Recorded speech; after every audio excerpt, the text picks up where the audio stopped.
ایک اور دو یعنی للذکر مثل حظ الانثیین یہ توریث ہے، اور وراثت کا تعلق بعد الموت ہے۔ زندگی میں اگر کوئی بیٹی اور بیٹے کو دینا چاہے تو برابر سرابر دے گا، فرق نہیں کر سکتا ہے۔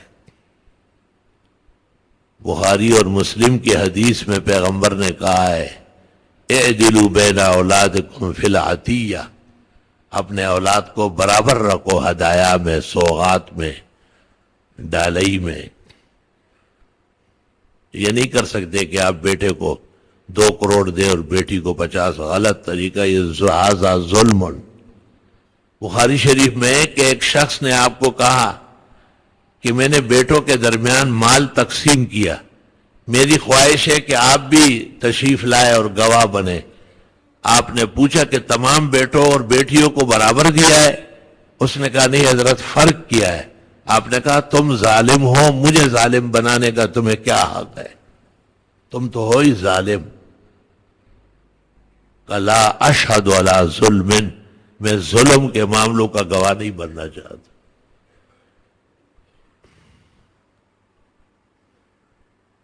سنتوں کا اتباع و سنتوں کا جاننا یہ امت پر فرض ہے کہ مسئلے کا رخ معلوم ہو انہیں۔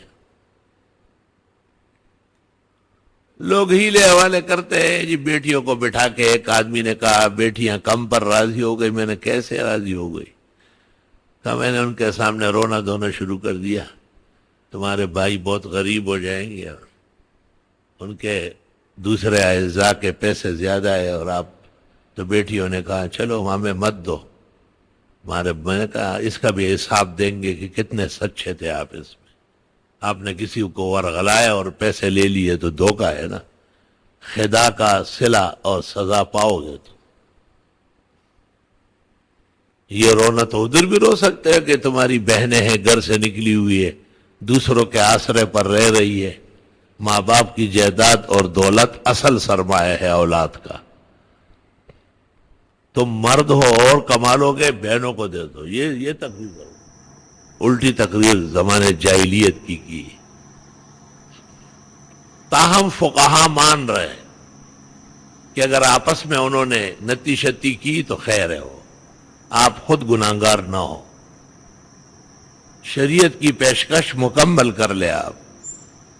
للرجال نصیب مما ترک الوالدان والاقربون وللنساء نصیب مما ترک الوالدان والاقربون مما قل منہ او کثر نصیبا مفروضا۔ جس طرح لڑکے وارث ہے، لڑکی بھی وارث ہے، اور اس کو وراثت دینا اللہ فرماتا ہے یہ فرض ہے، نصیبا مفروضا، فرض ہے۔ جن قوموں کے ہاں بیٹیوں کا اور بہنوں کا حصہ نہیں ہے جائیداد میں، وہ اللہ کے ہاں مجرم ہوں گے اور وہ اس کا جہنم کی سزا پائیں گے۔ کیونکہ حدیث شریف میں ہے کہ اگر کسی نے نکاح کیا اور بیوی کو مہر نہیں دیا، وہ مانگ رہی تھی اور یہ نہیں دے رہا تھا، فَوَيَلْقَ اللَّهَ آخِرًا، وہ اللہ کے حضور جب پیش ہوگا تو زناکار پیش ہوگا۔ حق تعالیٰ کہے گا آپ کا نکاح نہیں ہوا ہے، تم نے تو اس کا مہر دبایا ہے۔ اس لیے علماء کہتے ہیں ایک دفعہ مہر پورا بیوی کو اس طرح پیش کرے کہ یہ آپ کا مہر ہے، نکاح کے وقت طے ہوا ہے، میں پابند ہوں ادا کرنے کا۔ وہ نہ لے وہ علیحدہ بات۔ اس لیے فقہاء کہتے ہیں مہر اتنا کم بھی نہ ہو کہ لڑکی کی توہین ہو، اور اتنا زیادہ بھی نہ ہو کہ لڑکا کبھی دے نہ سکے، بلکہ دونوں کے وسعت اور توفیق کے مطابق مہر طے کیا جائے۔ مہر میں زیادہ سے زیادہ بھی ہو سکتا ہے۔ وَآتَيْتُمْ إِحْدَاهُنَّ قِنْطَارًا، تم کسی عورت اور بیوی کو مہر میں ایک خزانہ سونے کا ڈھیر بھی دے سکتے ہو۔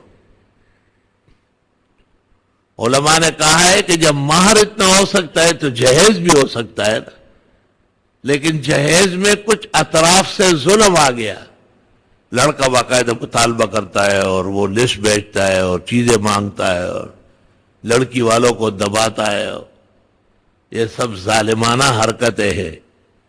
اس لیے صلح پسند علماء اور نیک لوگوں نے جہیز کو بڑھتے چڑھتے نہیں رہنے دیا اور اس پر پابندی لگانے کی کوشش کی.